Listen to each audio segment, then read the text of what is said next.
Da-na, da-na-na-na-na. Da-na, da-na-na-na-na. Bum, bum.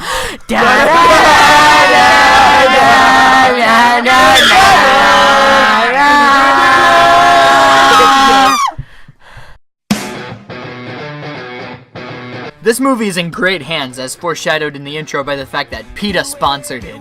As we all know, PETA has been very influential by its extreme animal rights movements that has given us such unforgettable masterpieces.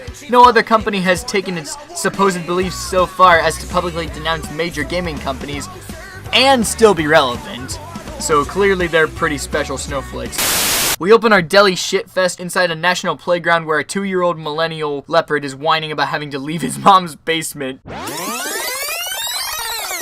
Or at least it should be at first. Before we go on, there are 2 things you need to know. 1, it's gonna be one of those movies. The ones that don't know where to put their inciting incident in the beginnings that starts the plot, so they just begin with a flashback to it. 2, this little furry fuckboy is voiced by Tara Strong, who you may know as the voice of Twilight Sparkle in My Little Pony, as well as many other voice talents. So for the purpose of comedic truth, I'm gonna him, Twilight Simpleton, because despite being the main character of the story, his role has minimum impact on the hastily rushed plot. The movie actually begins with Twilight Simpleton trying to kill his father, Leopard Jesus, presumably for not buying him an Xbox One. But then his bitch-ass virgin mom Mary walks in and accuses him of abusing their 2-day-old son and files for divorce, to which the son responds with, "Mom, please, chill." My god, it's almost like a middle-aged mom from Lifetime wrote this script.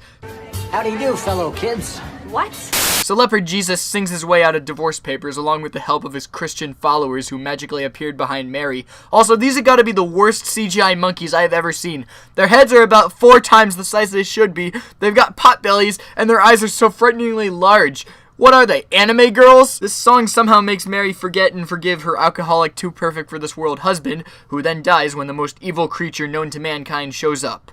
And that would be... well, it's an environmental awareness film, so it has to be... mankind!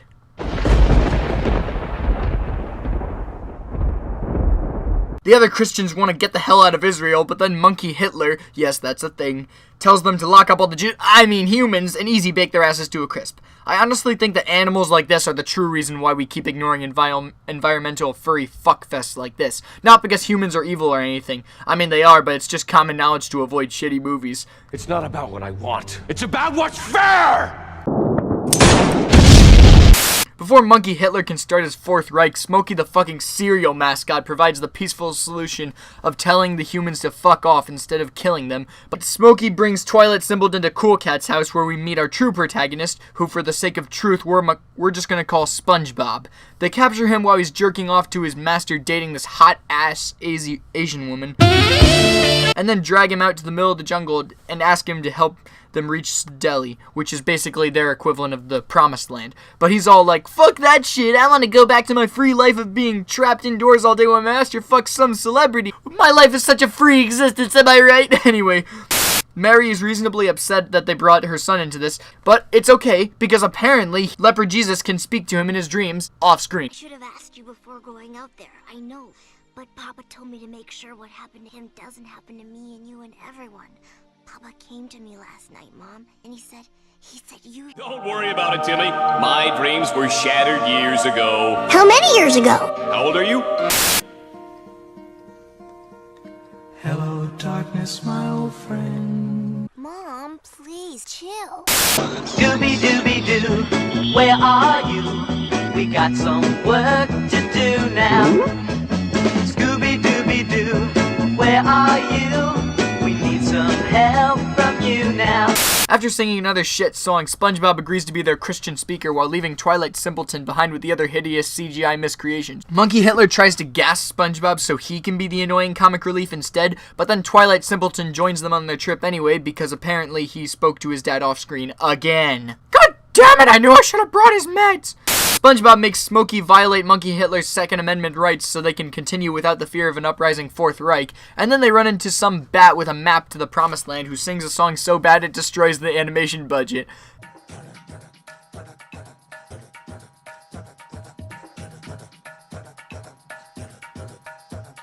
Hi friends, if you really want to know the way to Delhi, here's how to go. Heed me well and have no fear. I know how to get to there from here. Keep right on going till you see a river flowing. Happy river, fresh and splashing through a valley, brightly dashing. Oh no, no, no, on second thought, a happy river there is not. Oh yes, yes, yes, there used to be, but then came humanity. Wow, if I didn't know any better, I'd say they thought humans were evil. But maybe it's just me being an idiot with no brains. After all, they do say the same shit with humans being basically animal Nazis in just about every scene. Okay, let's stop for a moment and analyze this story, okay?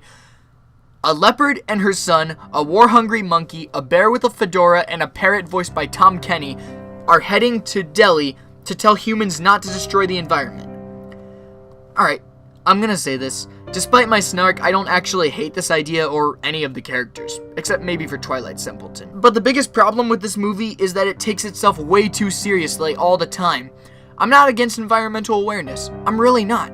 But movies like Ferngully, Once Upon a Forest, and this spend more time bitching about humanity and painting every last one of them as the devil rather than constructively suggesting what we should be doing instead. Watching these movies is like listening to a 5-year-old trying to tell us why Sonic is better than Mario. The time that could be spent on something inspirational and timeless ends up being used on just another hour-and-a-half rant video on YouTube, because Leopard Jesus knows we don't have enough of those.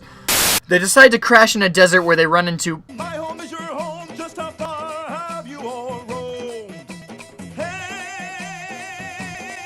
we are so happy to meet you. More singing animals? The last song was literally 2 minutes ago. That time could have been used to show that humanity isn't completely evil, even from an animal's perspective, or to fix the godforsaken lip syncing. I know it's a dub of an Indian movie, but come on, they didn't even try to match these lyrics up. Walk away, don't make me laugh, oh please. Words are good, but I talk with these. Here's your chance, you fly swiftly, cause But this wannabe good song was obviously more important? Whatever makes a good paycheck, I guess.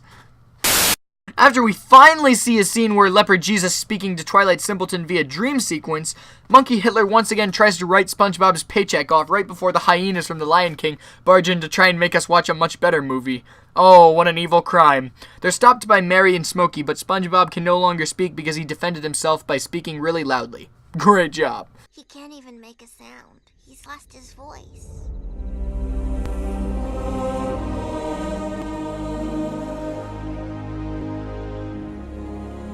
But Rongi, can't you see what you've done? You made me express even less emotion than usual. Are there no limits to how retarded you are? By Leopard Jesus, you're almost as bad as the humans! And considering the fact that he's a monkey, that surprisingly makes sense. So now the Christian Animal Gang has to look up Oogway's asshole for a voice-curing fruit that Monkey Hitler almost kills himself trying to get. Pump out the monkey, pump out the monkey, pump out the monkey, pump, pump, pump, pump, pump. Monkey Hitler has now gone from fuck SpongeBob to I wanna fuck SpongeBob because they survive an ordeal of hideous bees that transform into vehicles together. Makes sense to me. Actually, it doesn't. Oh boy, let the fanfics ensue. But the group later comes across a Tigger who tells them that all Tiggers are dead, so he survives by pretending to be a house cat. They've killed all the tigers around here. I didn't want to die like the others, so I made believe I was a cat. I've been pretending so long, I've forgotten what it's like to be a tiger. Are you by any chance the oddball in your family? This is so stupid. Mary decides to walk out on her contract right as Twilight Simpleton's millennial senses inform her that what even the fuck for even Lord Mimo is this? The power of love causes the second coming of Christ? He really is Leopard Jesus. Holy shit, biscuit. I hate being sick. After this Deus Ex Machina, the Christians tell off the Romans, I mean humans, a new law is passed, and Twilight Simpleton is still the most useless character in the cast. Now I'm done with this shit. Delhi Safari is a piece of garbage. Leopard garbage, that is, with a monkey's ass baked on top, covered in the skin fur of a bear with a fedora, complete with feathers from a parrot as sprinkles. This movie is donkey. It wants to spend all its time telling us that humans are incapable of doing any good and are the cause of all our problems in our society, even though without them this movie wouldn't even exist and we wouldn't even be having this conversation. No. Huh. So even by the movie's own logic, this movie is a sin. Nice! You really enlightened us there, PETA. Now back to the fires of hell for you!